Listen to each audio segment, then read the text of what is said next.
Hey everybody, welcome back to the Miser's Guide to Evony. In this video, we're going to be talking about PvP cavalry marches, which are not to be confused with the PvE kind, where you attack bosses and world boss and that sort of thing. In those cases, you just have your best here and max out the troops. You don't need to worry about layers. This is about the PvP, so attacking other players. What we are going to be looking at is what the PvP cavalry march is good at, what it's bad at, how to design it, and so on. But before we get started with that, I want to give a quick disclaimer, as I do in every video in this series, that the information here is simplified for better understanding of the foundations, and it's all speculative knowledge. There's no guarantee, there's no absolute certainty of any of this. So different players will have different interpretations of all of this, and that's perfectly fine. Use it as a foundational piece, starting place, or go from there. Don't take it as the word of God. It is not the law. We don't have that kind of information. There's no documentation to any of this, so keep that in mind as we go forward. All right. So the PvP Cavalry March. Let's take a quick look at the field of battle at the point where the in PvP where the Cavalry March is actually effective and what cavalry units are doing. We're also going to be looking at the unit itself and talking about the march's strengths and weaknesses, and then we're just going to set it up. All right. So here's the field of battle for cavalry units. Actually, it's more like this. So cavalry units cross the field of battle very quickly. They come into contact with the enemy's cavalry, and the archers have moved forward a little bit. They're probably getting into range where they can start attacking the cavalry, and the cavalry can't do anything back to them yet, which puts them at a little bit of a disadvantage versus archers. And ground are marching in, they're getting closer, and eventually the ground will get here and they'll engage in melee combat with the cavalry as well, or maybe these cavalry get wiped out and these ones are able to face off here. That's roughly what it looks like. But the biggest consideration for cavalry marches are what the layers of cavalry look like, whether you'll be able to get through them very quickly, how many ground troops the enemy has, because cavalry units are particularly strong against ground units. But most importantly, how many archers and what tiers of those archers, how much does the enemy have, because archers are particularly good at killing off cavalry just because they get to attack early. So those are all things to keep in mind. The cavalry unit itself, if I go over here into the stables and I look at cavalry, well, the cavalry have excellent attack, the highest of any other unit in the game. They have excellent speed. They move across the field of battle very quickly. Their defense is all right, and their HP is pretty good too. But they're not the best at those. They're just pretty good at them. They better be, though, because they are often the first troops to get attacked other than siege. You can take some heavy losses if you don't have strong defensive buffs for your cavalry, or if there's just a significant amount of archers.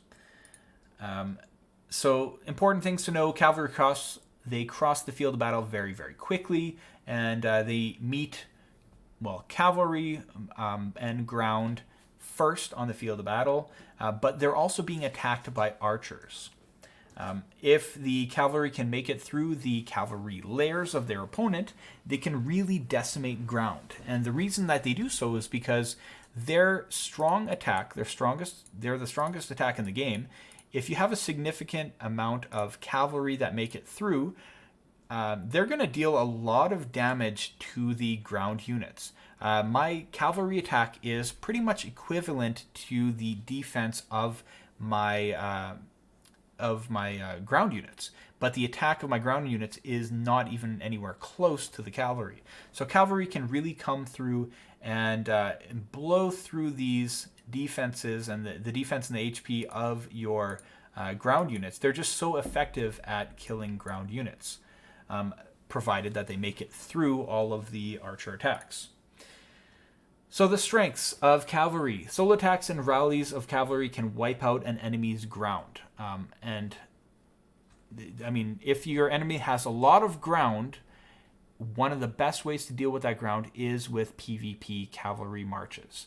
But keep in mind that when you do these kind of rallies or these kind of attacks, expect to lose. Cavalry marches often lose, but they deal enough damage that they can really soften up the enemy's ground, and then in doing so, it leaves the enemy very vulnerable that you can completely wipe them out.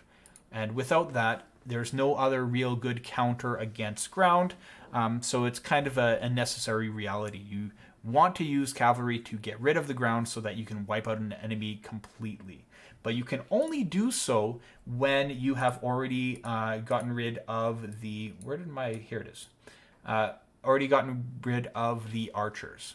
So the archers are the biggest problem for cavalry. If they have a lot of archers, you're very vulnerable, and you probably want to get rid of those archers first, if possible. Okay. Let's move on to the preset. So in setting up the preset, I just want to remind you that there's no absolute preset. I can show you what I'm using, and I'll mention that the sizes and so on of my layers, they're not an absolute. There is no absolute. The only thing that is true is that all layers should be present in your PvP march. You need to have all layers present.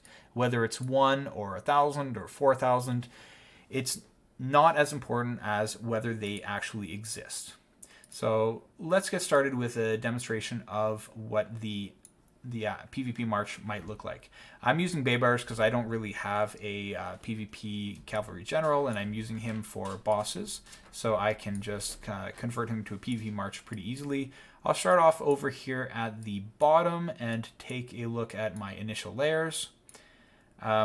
For my lower tiers, I have just 1,000, and really, I don't know why I started increasing it to 2,000, but normally I would just have 1,000 or 2,000 all the way up. The point is the number isn't as significant, again, as them just being present. So 1,000 all the way up to about tier 10 is just fine, or 2,000, whatever you prefer. And then when you get here, what you usually want to do is have the counter unit, the counter unit. So if you look at cavalry, for example, cavalry are very susceptible to archer attacks. And what kills archers, or what slows down archers? It's ground. The problem here with that kind of ideology is it's not really a melee unit. So there's no way to slow down the fact that the archers are going to get free attacks on my cavalry. They're going to deal their damage no matter what unit I send as a counter unit. So I could send a counter unit, but I'm not convinced that that is actually going to do anything in preventing damage to my cavalry. They're going to get attacked no matter what. So what I'll choose to do here, instead of that, I'm going to redesign this a little bit. I'm going to, instead of sending ground as a counter unit like I did in some of the other videos, I'm just going to increase the layers of my cavalry slightly. So I'm going to choose maybe 8,000 for my tier 10 here, and my tier 11 I'm going to change to, let's go with like 15,000. Getting close to the end here. This I'll put like the rest, 3,000. And then the bulk of my troops that I want to be sending are tier 12 and tier 13. Let me zero these for now so I can figure that out. 3,000 all the way up. And I'm not going to worry about this one again. I might put 4,000 for my archers. But again, that's not like really going to slow anything down or prevent my march from being effective. So, okay. So here's where I'm at. I've got layers of about 3,000 for most of my upper troops, except I haven't done my cavalry yet. I want to have, I don't know, maybe like, I'm going to say 250,000 T14 cavalry. So it's going to be about 25% of the bulk of my troops. And then I'm going to, let's say, do maybe 450,000. I'm choosing random numbers here of my tier 13 cavalry. And then I'm going to look at my tier 12. I actually don't have a lot of tier 12. They must have been wiped out at some point. So I'm going to have to adjust. But ideally, I would have a lot of tier 12 that I would put here, maybe like 600,000 or so. But instead, I'm going to have to rely on my tier 13 a little bit. So let's go with 150,000 here. So ideally, I would have less tier 14, a bit more tier 13, and then a lot more tier 12. But I'm going to have to adjust just based off of the kind of troops that I have. So let's move this up to 300,000. And I think that's about what I'll have to do. I could increase this too. Let me actually adjust this a little bit more. And I'm going to increase that to, let's do 450. Okay, that looks good. So I'm going to save it like this, and I think we're about good to go. And that's about it. That's it for my PvP Cavalry March. Like I said, I wish I had a little bit more T12 Cavalry, but there's no absolute, you just want to make sure you have your layers and that you're focused more on the bulk of your troops being tier 12 preferably, but tier 13 is okay too, and have some tier 14 mixed in as well. As a final note, I want to say thank you to the channel members for supporting the Miser's Guide to Evony. If you are not a channel member, please consider doing that to show your support for the Miser's Guide to Evony. You can click the join button, check out the perks that you get for becoming a member. And you can also consider joining the Discord channel at the very least, and communicating with other members, sharing ideas, and so on. And you'll find that somewhere on my channel. There's a Discord link that you can join. Thank you for watching. Please remember to subscribe and like to let me know if you liked this video. And if you have any questions, please leave them in the comments and I will take a look at them. Thank you and see you in the next video.